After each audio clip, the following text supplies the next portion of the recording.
কিন্তু এখন তো অনেক মুরিদ আছে পীরের ওজিফা মানে না, কথা বলে না, বাস্তব কথা আমি বললাম। এই কথা কেউ বলবে না, খালি সবাই তেল দিবে। আমি তোল দেওয়া বক্তা না। অনেক মুরিদ আছে পীরের ওজিফা মানে না।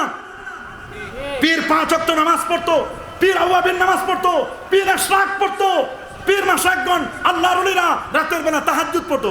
আর আমরা তাহাজ্জুদ তো দূরের কথা, ফরজ নামাজ পড়ার আমাদের সময় নাই। সব 4G আর 5G গতিতে পাতলা সিলাই দিয়ে তাড়াতাড়ি খালি কোনো মতে 2 রাকাত আর 3 রাকাত সিলাই দিয়ে আমরা শেষ করে দিই। আল্লাহর ওলিরা তাসবিহ পড়তেন, দিনে রাতে 1000 বার দরুদ শরীফ পড়তেন, 5000 বার জিকির আজকার, তাসবিহ, তাহলিল, মুরাকাবা, মুশাহাদা এগুলো তারা করতেন। আজকে আমরা এগুলো ভুলে গেছি। আমরা শুধু নাম কওয়াস্ত মুরিদ দাবি করতেছি। এই রকম আশেক দাবি করলে হবে না। আমাদের অনেকের মুখে দাঁড়িয়েও নাই। কথা বলেন, জোরে বলেন। এগুলো নেগেটিভ কথা, এগুলো অনেকের ভালো লাগবে না।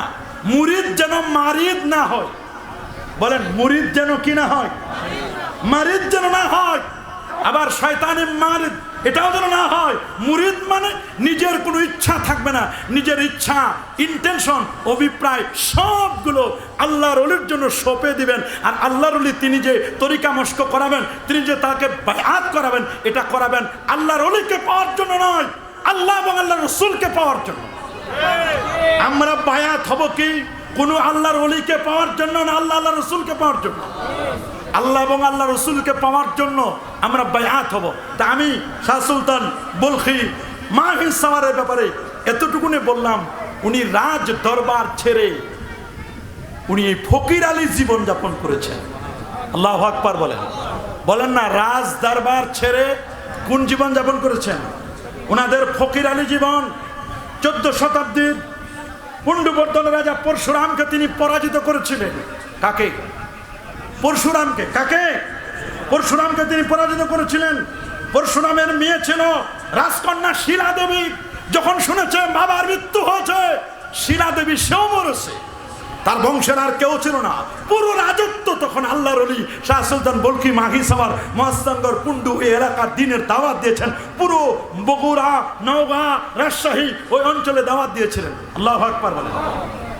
আমরা আল্লাহর ওলির জন্য আমরা দোয়া করি, আল্লাহ তাআলা যেন তার মাকাম, তার বেলায়েতকে আল্লাহ তাআলা যেন বাড়ায় দেন, বেলায়েতের পাওয়ার যেন আরো বাড়ায় দেন, তাকে আল্লাহ জান্নাতের আলা মাকাম নসিব করেন। আপনারা তারই অনুসরণ করেন। তিনি এই এলাকায় এসেছিলেন, তাকে আপনারা মানেন। পরবর্তীতে আপনাদের আশপাশে যত অলি আউলি আছেন তাদেরকে আপনারা মানবেন। তবে অলি হবে হক্কানি। বলেন কি অলি? হক্কানি অলি আউলিয়াদেরকে আমরা মানবো। হক্কানি অলি চিনার আলামত হলো 2টা। বলেন, হক্কানি অলি পীর, গাউস, কুতুব, আবদাল, আখিয়ার, আওতাদ, উদাবা, নুকাবা, নুজাবা এগুলো চিনার আলামত কয়টা? সবাই বলেন, আরো জোরে, সবার মুখে। নাম্বার 1, 1 নম্বর আলামত হচ্ছে ঈমান। বলেন 1 নম্বর আলামত কি? 2 নম্বর আলামত হচ্ছে তাকওয়া। তবে ঈমানের কিছু খাদ আছে। স্বর্ণের যেমন খাদ থাকে, ঈমানের খাদ হলো বিদআত। ঈমানের খাদ হলো কোরআন সুন্নাহর বাহিরে কিছু কাজ করা, কখনো কখনো শিরক, বিদআতে সাইয়্যা। এই কাজগুলো করলে ঈমানটা, ঈমানের বাতিটা নিভু নিভু হয়ে যায়। আরেকটা হলো তাকওয়া।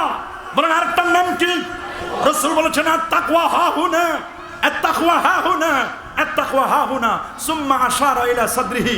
বাম দুধের 2 আঙ্গুল নিচে এই জায়গায় থাকার জায়গা হলো তাকওয়া। তিনি তাকওয়ার কথা বলে দিয়েছেন। যিনি যত বড় মুত্তাকি, ওমাইয়াত্তাকিল্লাহ, ওমাইয়াত্তাকিল্লাহ ইয়াজআল লাহু মাখরাজা ওয়া ইয়ারযুকুহু মিন হাইসু লা ইয়াহতাসিব। আল্লাহ তাআলা তার জন্য এক্সিটের রাস্তা বের করে দেন যারা তাকওয়া অর্জন করে।